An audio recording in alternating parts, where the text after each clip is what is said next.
आदाब नाजरीन, मैं सनम एजाज देख रहे हैं आप जेके स्पेशल। हमारी हालात और वाक़ात पे ख़ास नज़र, और हालात और वाक़ात में ख़ास नज़र दुनिया का बड़ा मामला भी है, उस पर भी नज़र रहेगी, और मुल्क के साथ साथ जम्मू कश्मीर के हालात पर भी नज़र रहेगी। लेकिन सबसे पहले हम श्रीनगर के कश्मीर वादी के वो हालात आपको दिखाना चाहते हैं जो सरकार तक पहुँचाना चाहते हैं, जो लेफ्टिनेंट गवर्नर मनोज सिन्हा तक पहुँचाना चाहते हैं, इस उम्मीद के साथ कि इन लोगों को बहुत ज़्यादा उम्मीद है। ये सरहदी ज़िला कुपवाड़ा के कुनन पोशपोरा के इलाके में ही 90 की दहाई में कुनन पोशपोरा का इलाका सुर्खियों में रहा है, तब हालात की मार खा चुका है। और अब की बार ये ख़वातीन श्रीनगर की प्रेस कॉलोनी में पहुंची थी। ज़रा ये तस्वीर देखिएगा, ज़रा ये वावला देखिएगा, उसके बाद हम इस खबर को आगे लेके चलेंगे।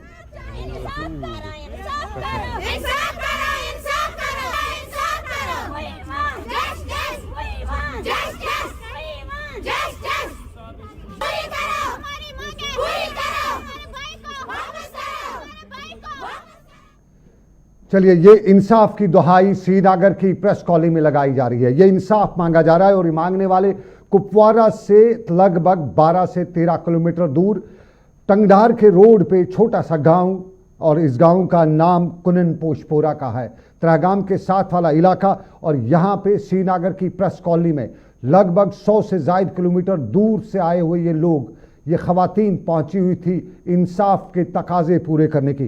ज़रा इनकी ज़ुबानी सुनना चाहिएगा। हम सुनाना चाहते हैं लेफ्टिनेंट गवर्नर को, हम सुनाना चाहते हैं डीजी पुलिस को, हम सुनाना चाहते हैं एडमिनिस्ट्रेशन के उन इदारों को जो जिनसे इंसाफ की तवक्का है। क्योंकि अगर कल नहीं तो 3 दिन पहले राजौरी में गोली चली है, तो वहाँ इंसाफ के तकाजे पूरे किए जा चुके हैं। और इन लोगों को भी उम्मीद है, और इन लोगों को हमसे भी उम्मीद है, क्योंकि इनका पहला यही कहना था कि अगर आप आवाज़ उठाते हो तो वहाँ के लिए उठाते हो, तो हमारी भी आवाज़ उठाइए। तो ज़रा सुनिए इनकी आवाज़ क्या है, क्योंकि ये वो आवाज़ है, ये वो दर्द है जो सरकार तक पहुंचना ज़रूरी है, क्योंकि अभी हो सकता है इनका मामला हल हो सके। तो सुनिए कुपवाड़ा कुनन पोशपोरा की ये ख़वातीन श्रीनगर की प्रेस कॉलोनी में कौन से इंसाफ की तलाश में, हमें इंसाफ दो, कौन सा इंसाफ मांग रही है। ज़रा इन्हीं की आवाज़ सुनते हैं। और क्यों आप प्रेस कॉलोनी में हैं? जी, हम यहाँ पे आए हैं, मेरा नाम कुरातुल ऐन है और हम अपने मामू के लिए आए हैं। जी, कुनन पोशपोरा से मेरे मामू का नाम अब्दुल रशीद डार है। उनको शाम के वक्त हम खाना खा रहे थे 8:30 बजे, वो आर्मी वाले यहाँ पे आए। इन्होंने पहले डोर नॉक किया, मेरे बड़े वाले मामू बाहर निकले। इन्होंने इनको बोला क्या बात है, इन्होंने बोला हमें रशीद भाई चाहिए। इन्होंने बोला क्यों, रीज़न क्या है, क्या हुआ है इनको। इन्होंने बोला हमें बस पूछताछ करनी है। और मेरे बड़े वाले मामू ने इनको बोला पुलिस साथ है, आपके सरपंच साथ है। इन्होंने बोला हमने पुलिस को कॉल किया। इन्होंने बोला बट फिर भी साथ होना चाहिए पुलिस, बट इन्होंने बोला नहीं, हमने उनको कॉल की है, वो कल आ जाएंगे। और फिर ये अंदर आ गए ऐसे ही। मेरे मामू ने इनको बोला 1 मिनट हम उसको बाहर निकालते हैं, बट ऐसे ही अंदर आ गए। जो बर्तन में खाना था उन तक मतलब तलाशी इन्होंने, छोटी छोटी चीज़ों, जो इसका रशीद का फादर है वो बीमार है 9 साल से, उनके ऊपर से ये चढ़ गए। छोटे छोटे बच्चे थे, उनके ऊपर से छोटी छोटी चीज़ों तक को इन्होंने तलाशी की। और फिर ये इसको रशीद भाई को साथ ले गए ऐसे। मेरे मामू ने इनको बोला कि हम साथ चलते हैं। इन्होंने बोला नहीं, आप कल 10 बजे आना और इसको ले जाना। कल जब 10 बजे मेरे मामू, बड़े वाले मामू वहाँ गए, इन्होंने इनको अंदर नहीं जाने दिया। फिर 1 बजे हमने फिर से इनको कॉल की। इन्होंने बोला अभी हम सर्च पे हैं, अभी हम कुछ नहीं बोल सकते। फिर इन्होंने फिर से इनको कॉल किया। इन्होंने बोला वो हमारे पास है ही नहीं, वो भाग गया है।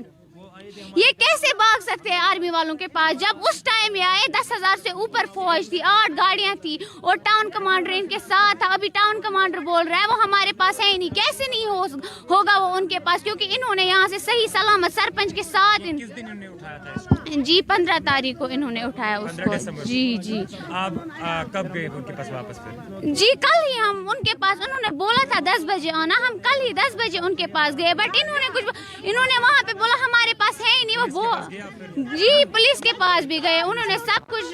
इनकी माँ देखे वो एक जिंदा लाश बन चुकी है, उनकी नाक पूरी फट चुकी है। इसके टेंशन में वो ना कुछ खा नहीं रही है, कुछ पी नहीं रहे। उनका जो फादर है वो भी एक जिंदा लाश है, 9 साल से वो बीमार है।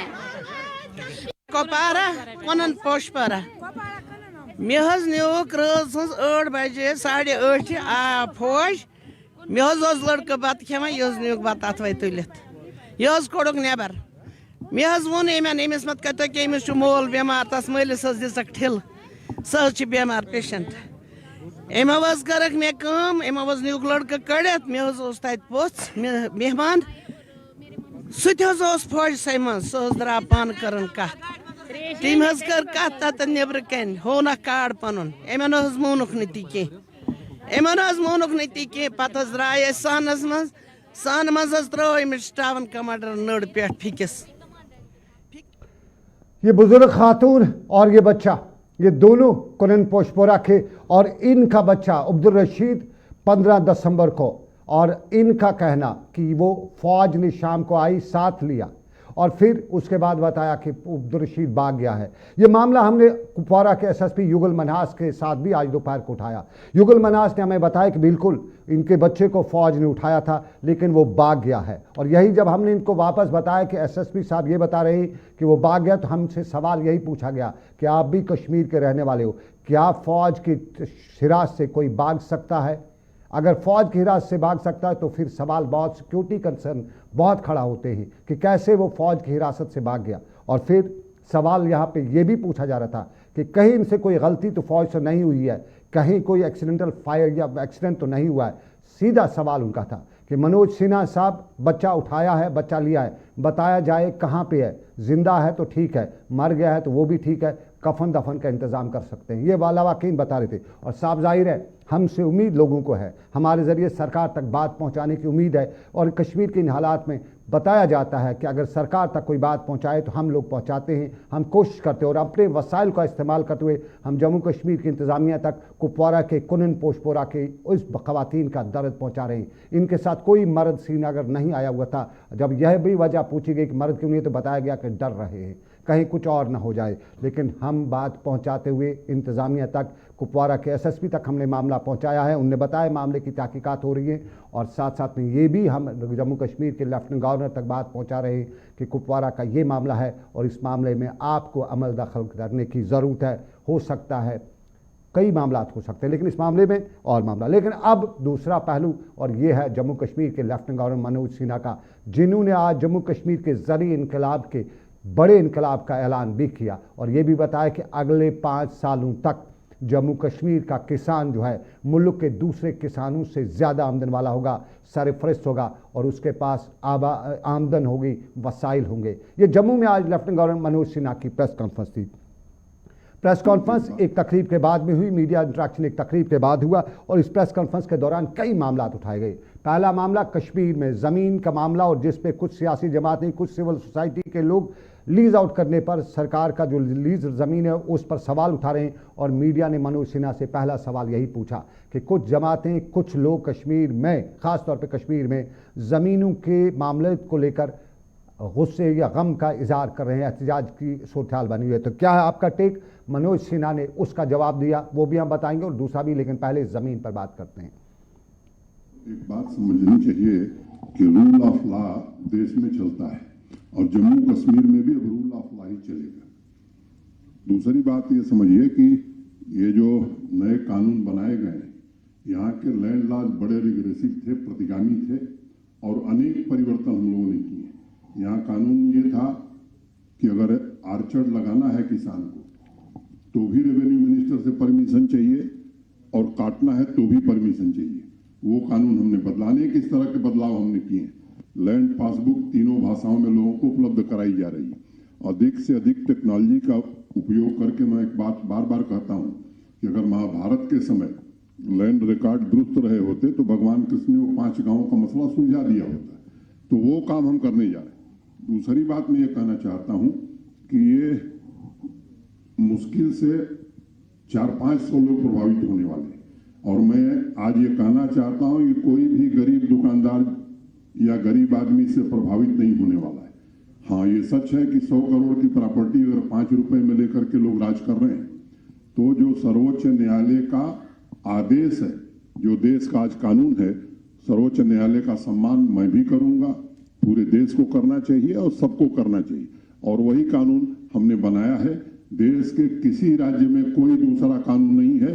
कुछ लोग अनावश्यक गुमराह करने की कोशिश।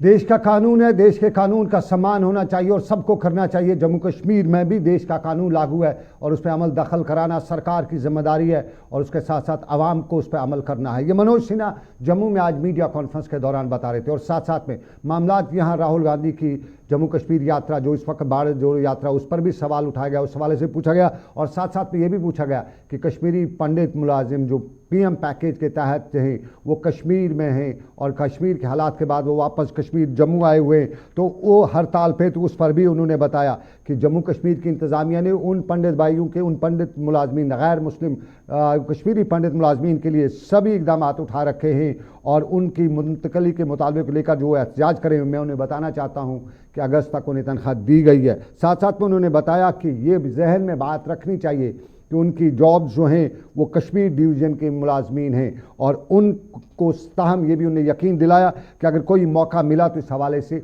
एक पॉलिसी भी मुरतब की जाएगी। मनोज सिन्हा ने क्या बताया ये आपको दिखाते हैं। एक तो जम्मू कश्मीर में कौन रहेगा कौन नहीं रहेगा, कौन ऑफिस खुलेगा कौन ऑफिस नहीं खुलेगा, इसका फैसला जम्मू कश्मीर प्रशासन और भारत सरकार करेगा। किसी दूसरे के इशारे पर ये काम नहीं होने वाला। वो दिन लद गए, ये आपको ध्यान में रखने की जरूरत है। दूसरी बात क्या थी? देखिए, आज स्वास्थ्य मंत्री जी का बयान मैंने पढ़ा है। जीनोम सीक्वेंसिंग के लिए उन्होंने बात कही है और किसी की यात्रा रोकने का हमारा कोई उद्देश्य नहीं है, लेकिन जब कोविड था तो उसमें बहुत सारी चीजें बंद हो गई थी। क्या स्थिति रहेगी इस पर निर्णय किया जाएगा और यहाँ पूरी तरह से राजनीतिक गतिविधियों के लिए, लोकतांत्रिक गतिविधियों के लिए सबको आजादी। बस एक ही बात पर पाबंदी है कि भारत के विरोध में कोई काम होगा तो उसे जरूर रोका जाएगा। तीसरी बात, आपने कश्मीरी पंडित और जम्मू बेस्ड एम्प्लॉइज की बात उठाई है। हाँ, ये सच है, दुखद घटना मई में हुई थी और उस समय से ये भाई हमारे हड़ताल पर थे। निरंतर मैं उनके संपर्क में था और उनकी जो लंबे समय से चली आ रही समस्याएं थीं, मैंने ईमानदारी से कोशिश की कि उनका समाधान कर दिया जाए। मैं आपको अब गिन करके बताता हूं। एक, वो चाहते थे कि सुरक्षित स्थानों पर तैनाती हो जाए। डीसी, एसपी और प्रशासन के वरिष्ठ अधिकारियों के साथ बैठ करके लगभग सारे लोगों को डिस्ट्रिक्ट हेडक्वार्टर पर कर दिया गया। कुछ लोग तहसील हेडक्वार्टर पर हैं या रूरल डेवलपमेंट के कुछ हैं जो शहर में नहीं तैनात हो सकते हैं, तो शहर के नजदीक वाले गांव में किया। दूसरी व्यवस्था ये की गई थी कि कहीं भी एक कोई कश्मीरी माइग्रेंट या माइनॉरिटी का एम्प्लॉय किसी स्कूल में, किसी ऑफिस में अकेले नहीं होगा। हर जगह 2-3 मिनिमम लोग तैनात कर किए गए। तीसरी बात, उनकी सुरक्षा की दृष्टि से भी हर जिले में एक हमने ऑफिसर अपॉइंट किया है। हमारे कार्यालय में भी एक ऑफिसर है जो उनकी ग्रीवांस को सुनता है, उसका कैसे समाधान किया जा सकता है इसकी कोशिश करता है। लंबे समय से उनका प्रमोशन नहीं हुआ था, वो हमने सारे लोगों के प्रमोशन कर दिए। जो नॉन गजटेड से गजटेड में जाने वाले लोग थे वो भी लिस्ट पब्लिक सर्विस कमीशन को भेज दी गई। 2015 में ये लोग अपॉइंट हुए थे। पब्लिक सर्विस कमीशन के चेयरमैन साहब से मैंने निजी तौर पर बातचीत की थी। उन्होंने कहा, साहब 2014 के जो कर्मचारी थे बाकी कैटेगरी के, जनरल कैटेगरी के, उनका प्रमोशन अभी हमने खत्म किया है। इन लोगों का भी प्रमोशन कर दिया जाएगा। एक उनकी दिक्कत है जो स्वाभाविक रूप से मैं मानता हूं कि वो वाजिब दिक्कत है, उनके आवास की। मुझे याद है कि अब तो जमीन ही नहीं मिलती थी, जमीन दे दी गई। अधिकांश काम के टेंडर हो गए हैं, 1-2 बचे वो भी जल्दी से हो जाएंगे। अभी कुछ दिन पहले हम खुद गए थे, चीफ सेक्रेटरी गए थे, कई हमारे सीनियर अफसर गए थे और अप्रैल महीने तक 1200 घर और दे दिए जाएंगे। अगले साल भी लगभग 1700-1800 घर हम दे रहे हैं। तो वो सुरक्षित रहें, ये हमारी प्राथमिकता है। जम्मू कश्मीर के लेफ्टिनेंट गवर्नर मनोज सिन्हा जम्मू में मीडिया कॉन्फ्रेंस, प्रेस कॉन्फ्रेंस के दौरान आदाद शुमार, खतखाल और जम्मू कश्मीर के आने वाली सूरत बयान भी कर रहे थे। और आपको नाज़रीन बताएं, एक बड़ा पहलू भी है, उस पहलू पे आपको बताएं, बड़ी मुबारकबादी वाली बात है। करप्शन के मामले में जम्मू कश्मीर का ग्राफ अब बहुत नीचे आ चुका है, 10 से कम हो चुका है, और ये पहली बार 100 साल 70 साल के इस वक्त के दौरान हुआ है। और ये करप्शन के खिलाफ जम्मू कश्मीर की लड़ाई, सरकार की लड़ाई का एक बड़ा कारनामा भी है। लेकिन एक और कारनामे की बात भी करें जो करप्शन के खिलाफ है, जो मंशियात, जो करप्शन से ज़्यादा ख़तरनाक है वो मंशियात है, और इन मंशियात के खिलाफ जम्मू कश्मीर पुलिस भी काम कर रही है। और आज जम्मू कश्मीर के पुलिस चीफ दिलबाग सिंह ने साउथ कश्मीर के इलाकों का दौरा किया। त्राल से लेकर पुलवामा तक साउथ कश्मीर के मुख्तलिफ इलाकों में जम्मू कश्मीर पुलिस के सरबराह दिलबाग सिंह ने यहाँ डिस्ट्रिक्ट पुलिस लाइन्स पुलवामा में women police station, gym centre, conference hall, aquarium store, equipment store वगैरह का इफ्ताह भी किया। और यहाँ उनके साथ पुलिस के दूसरे अहदेदारों में ADGP police Vijay Kumar, SSP Pulwama, जिला तरक्याती कमिश्नर पुलवामा और उसके साथ साथ दूसरे अफसरान भी मौजूद थे। और यहाँ पे मीडिया से दिलबाग सिंह ने जब बात की तो जम्मू कश्मीर की मजमूई सूरत पर भी बात की, टारगेट किलिंग का खुलासा भी किया और ये भी बताया कि जम्मू कश्मीर की टारगेट किलिंग के मामलात में अक्सर या लगभग सभी किलों की निशानदेही हो चुकी है और बहुत जल्द इन सभी केसों को मुकम्मल भी किया जाएगा। लेकिन यहाँ त्राल से लेकर पुलवामा तक जब उन्होंने अपने लोगों से बात की तो मंशियात मुखालिफ रुझान लोगों में उन्होंने बढ़ाने की ज़ोर की। और त्राल के हवाले से उन्होंने बताया कि त्राल का इलाका जो कभी बहुत ही वोलाटाइल इलाका माना जाता था, अब मिलिटेंसी से साफ है और अमन का गहवारा बन चुका है। और नौजवानों को इस रास्ते से उन्होंने दूर रहने की तलकीन करते हुए बताया कि गलत रास्ते का इंतखाब ना किया जाए, क्योंकि गलत रास्ते के इंतखाब के नतीजे अच्छे नहीं निकल सकते हैं। Jammu Kashmir police chief Dilbag Singh media से भी बात कर रहे थे। सबसे बड़ा पैगाम ये है कि आज तराल का इलाका बिल्कुल अमन के माहौल का इलाका बन गया है, जहाँ पर तरक्की और खुशहाली का माहौल जो है वो बाकी जगहों की तरह फिर से पैदा हो रहा है। तराल मिलिटेंसी से लगभग मुक्त हो चुका है। इसके लिए मैं आवाम को, लोगों को मुबारक देना चाहता हूँ, नौजवान बच्चों को मुबारक देना चाहता हूँ कि वो दहशत का रास्ता, तशद्दुद का रास्ता, बर्बादी का रास्ता छोड़ के अमन के रास्ते पर चल रहे हैं। और मैं यही कहना चाहता हूँ कि नौजवान बच्चे इसी रास्ते को अपना सही रास्ता मान के चलें, किसी भी सूरत में किसी के बहकावे में आके गलत रास्ता अख्तियार ना करें, क्योंकि जो गलत रास्ते पे चले थे वो लौट के वापस नहीं आए। चलिए, रियासती पुलिस चीफ दिलबाग सिंह और दिलबाग सिंह साउथ कश्मीर के त्राल के इलाके में और उसके बाद पुलवामा के इलाके में। लेकिन अब नाज़रीन एक और इलाके की खबर आपको बताएंगे, ये आपके होश उड़ाने के लिए काफ़ी है, क्योंकि इससे पहले ये हमें बहुत परेशान कर चुकी है, इसने हमारे बहुत होश उड़ाए हैं। आपने अक्सर सोशल मीडिया पे BF-GF वगैरह सुना होगा, पढ़ा भी होगा, लेकिन आपको बताएं नया वायरेंट है और ये कोविड का वायरेंट है, BF उसका नाम है, और कहते हैं कि बहुत ख़तरनाक है। ये ख़तरनाक वायरेंट चीन के वुहान शहर में आ चुका है और चीन के हवाले से जो कुछ मीडिया खबरें दे रहा है उससे अंदाज़ा हो रहा है कि एक तूफ़ान फिर सर पे आने वाला है। ये तूफ़ान है, वाकई में आएगा या नहीं आएगा? मेरी साथी तरन्नुम राजपूत इस पर पूरी तरह से नज़र रखेगी। हम सीधा न्यूज़ सेंटर चलते हैं। तरन्नुम राजपूत मेरे साथ इस वक्त इस लाइव नशरियात में आ रही हैं और तरन्नुम से ही हम जानेंगे कि कितनी है ये वबा। तरन्नुम, अगर आप तक मेरी आवाज़ आ चुकी पहुंच रही है, आप मुझसे जुड़ रही हैं, तो मुझे बताइएगा ये BF का जो वायरेंट है ये कितना ख़तरनाक है, कोविड के साथ रिलेटेड है, किस तरह से सरकार की तैयारियां हैं, ज़रा आपके पास क्या क्या इसकी पूरी जानकारी है? लगातार जो है कोरोना के जो मामले हैं वो चीन में बढ़ते जा रहे हैं और ये रिपोर्ट सामने आ रही है कि जिस तरीके से चीन में BF.7 वेरिएंट है वो जिस तरीके से फैल रहा है, उससे हो सकता है कि आने वाले दिनों में चीन में तकरीबन 65 लाख लोग जो हैं इससे संक्रमित हो सकते हैं। हालांकि रिपोर्ट में ये भी कहा जा रहा है कि तकरीबन 10 लाख लोग जो हैं वो इससे कोरोना से, इस वेरिएंट से जो उनकी मौत हो सकती है। लगातार चीन में इस तरीके से कोरोना के मामले बढ़ते जा रहे हैं। इस नए वेरिएंट ने इतनी तबाही मचा दी है कि चीन में अब मरीजों को बेड्स मिलना भी बहुत ज्यादा मुश्किल हो रहा है। हालांकि जो मरीज हैं वो खुद ही जो है अपने आप को क्वारंटाइन कर रहे हैं। हालांकि ऐसा क्यों हुआ है चीन में, सबसे बड़ा सवाल यही उठ रहा है कि अचानक से कैसे इतनी बड़ी त्रासदी जो है वो चीन में आ गई। हालांकि इससे पहले जो है चीन में कोरोना के मामले आ तो रहे थे, लेकिन इतनी भारी तादाद में चीन में कोरोना के मामले नहीं आ रहे थे। लेकिन अब जो है, क्योंकि चीन जो है कोरोना जिस वक्त आया था वुहान में, तभी से चीन में सख्ती से लॉकडाउन लगाया गया था और साथ ही जीरो कोविड पॉलिसी जो है। चीन का मामला चीन के हवाले, अपने देश का क्या हाल है, जरा यहाँ सरकारी देखिए, सतह पर कोई तैयारियां हैं? जो हमारे पास रिपोर्ट सामने आ रही है उसके हिसाब से बता दें कि अब भारत में तकरीबन 3,408 कोरोना के 24 घंटे में मामले सामने आए हैं, और जहां पर अभी ये भी बताया जा रहा है कि एक मरीज की जो है वो कोरोना से मौत हो गई है। और हालांकि जो चीन का जो वेरिएंट है जो कि BF.7 है, उसकी एंट्री भी भारत में हो चुकी है। हालांकि 2 जो मामले हैं वो गुजरात में और एक मामला जो है वो ओडिशा में पाया गया है, जिसकी रिपोर्ट की गई है कि भारत में भी अब BF.7 की जो है एंट्री वो हो चुकी है। हालांकि भारत के स्वास्थ्य मंत्री मनसुख वडाविया ने एक बड़ी बैठक, हाई लेवल की बैठक बुलाई, जहां पर यह भी उन्होंने कहा, बयान दिया कि भारत में अभी कोरोना खत्म नहीं हुआ है, कोरोना का खतरा जो है वो अभी खत्म नहीं हुआ, बल्कि आने वाले दिनों में जो रिपोर्ट सामने आ रही है कोरोना के लेकर, वो ये भी दावा किया जा रहा है कि हो सकता है कि ये जो वेरिएंट है, नया जो वेरिएंट है, वो काफी ज्यादा घातक साबित हो। चलिए तरन्नुम, बहुत बहुत शुक्रिया। तबू अपना ख्याल रखिएगा। BF वेरिएंट बहुत ज़्यादा खतरनाक, और कहते हैं कि तैयारी इसके लिए आज से ही करनी है।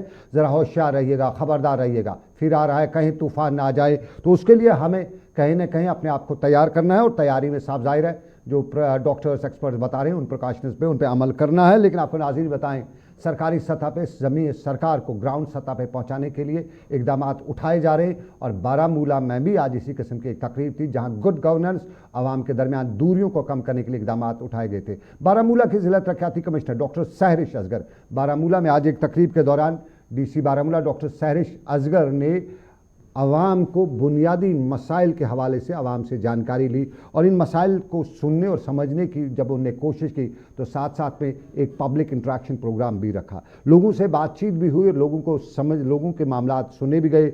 इस प्रोग्राम के दौरान नौजवानों ने भी शिरकत की, और यहाँ पे पब्लिक रिप्रेजेंटेटिव्स हैं, उन्होंने भी अपने मामलात रखे। और इस दौरान आवाम और सरकार के बीच में जो दूरियाँ हैं या जो दूरियाँ हो सकती हैं, उनको कम करने के लिए इकदाम भी उठाए गए। और डॉक्टर सहरिश असगर ने बाद में मीडिया से बात करते हुए बताया कि पहले हमने माई टाउन माई विलेज और उसके बाद माई टाउन माई प्राइड शुरू किया, और अब ये पब्लिक गुड गवर्नेंस का मामला सिलसिला जो शुरू किया है, इसका मुद्दा और मकसद यह है कि सरकार और आवाम के बीच की दूरियों को ख़त्म किया जा सके। डॉक्टर सहरिश असगर को सुनते हैं कि गुड गवर्नेंस जो है वो है, सरकार जो है वो गाँव की तरफ जाती है। इसमें एक ये कॉन्टिन्यूटी में है। पहले हमने बैक टू विलेज किया, और बैक टू विलेज के बाद फिर हमने माई टाउन माई प्राइड किया, और ये गुड गवर्नेंस वीक जो है उसकी कल्बिनेशन है, जिसमें हम हर गांव में, हर ब्लॉक में ये सेलिब्रेट कर रहे हैं, ताकि लोगों को पता चले कि कौन कौन सी सर्विसेज हम ऑनलाइन दे रहे हैं, ऑफलाइन जो इश्यूज़ हैं उनके वो भी हम नोटिस में ला रहे हैं, और साथ साथ डिफरेंट डिपार्टमेंट्स जो हैं वो अपनी जो भी डिलीवरेबल्स हैं उनके, मतलब जो भी उनके बेसिक टारगेट काम है वो इस वक्त जो है लोगों तक पहुंचा रहे हैं। जैसे सर्टिफिकेट्स हो गया, या लैंड पासबुक्स हो गया, या UDID कार्ड्स हो गए, ओल्ड एज पेंशन्स के लिए रजिस्ट्रेशंस हो गई। तो इस तरह से डिफरेंट डिपार्टमेंट जो है इसमें इन्वॉल्व हैं। एग्रीकल्चर, हॉर्टिकल्चर की बाकी स्कीम्स भी इसमें इन्वॉल्व हैं, ताकि जितने भी सरकार की डॉक्टर सहरिश असगर बारामूला में गुड गवर्नेंस की बात करें तो साफ जाहिर है जब आवाम और सरकार के दरमियान जो पुल का काम इंतज़ामिया का होता है, अगर वो सही तौर पे काम करे तो गुड गवर्नेंस ज़मीनी सतह पे दिखाई ही देती है। और बारामूला में गुड गवर्नेंस की मिसालें भी दी जा सकती हैं। लेकिन आपको नाज़रीन बताएं कि इस साल के आखिर पर हम एक आपको रिपोर्ट दिखाएंगे। उस रिपोर्ट में हम आपको बताएंगे कि जम्मू कश्मीर में इस साल हादसों का कितना कहर रहा। आपको याद होगा कल भी हादसा हुआ, कल चिनाब में, आज बारामूला में। और बारामूला के इलाके में आज हुए एक हादसे में एक 9 उम्र बच्ची की मौत हुई, जबकि यहाँ 1 दर्जन के करीब लोग जो हैं वो ज़ख्मी हुए। और ये हादसा आज बाद दोपहर रफ़ियाबाद के इलाके में पेश आया, और यहाँ पे 3 गाड़ियों के आमने सामने से टक्कर हो गई, और इस टक्कर में 17 साल बच्ची महिक महिदीन साकिन हंदवारा की मौत और दूसरे 1 दर्जन के करीब ज़ख्मी हुए, जिन्हें बारामूला के ज़िला अस्पताल मुंतकिल किया गया है। और ज़िला अस्पताल बारामूला से हमें एक ज़राया ने बताया कि उनमें से 3 लोगों की हालत नाजुक है, जिन्हें श्रीनगर शिफ्ट कराया जा सकता है। और इस सिलसिले में पुलिस ने मामला दर्ज किया है। यह हादसा कुपवाड़ा के नज़दीक यानी हंदवाड़ा और बारामूला के दरमियान की शाहराह पे एक रफ़ियाबाद के गांव में पेश आया है।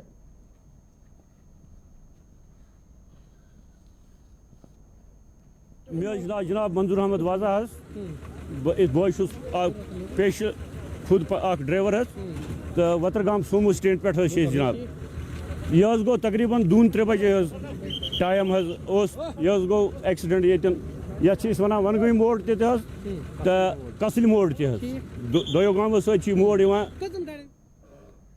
चलिए नाजरीन, ये जेके स्पेशल था हमारा आज का जेके स्पेशल, और आज के जेके स्पेशल को हम सभी सोशल मीडिया के प्लेटफॉर्म्स पर भी आपके लिए मुहैया रखते हैं। आप कोशिश कीजिएगा हमारे साथ जुड़ने के लिए सोशल मीडिया के प्लेटफॉर्म्स पे भी, और हमारी लाइव नशरियात टीवी पर भी आप हमें बराह रास्त देख सकते हैं। और इन लाइव नशरियात के दौरान जो भी आपको आपके मसाइल मामलात हो या आप हमारे साथ इंटरेक्ट करना चाहते हैं तो आप अपने हमारे सोशल मीडिया के प्लेटफॉर्म्स पर हमें अपने कमेंट्स के ज़रिए अपनी राय से आगाह भी कर सकते हैं। तो फिलहाल बताएं, देख रहे थे आप जेके स्पेशल सनम के साथ। रखिएगा अपना ख्याल, दुआओं मुझे रखिएगा याद। 9:58 और 5 सेकंड हो चुके हैं। अल्लाह आपका मेरा सबका निगहबान हो। अल्लाह हाफिज़।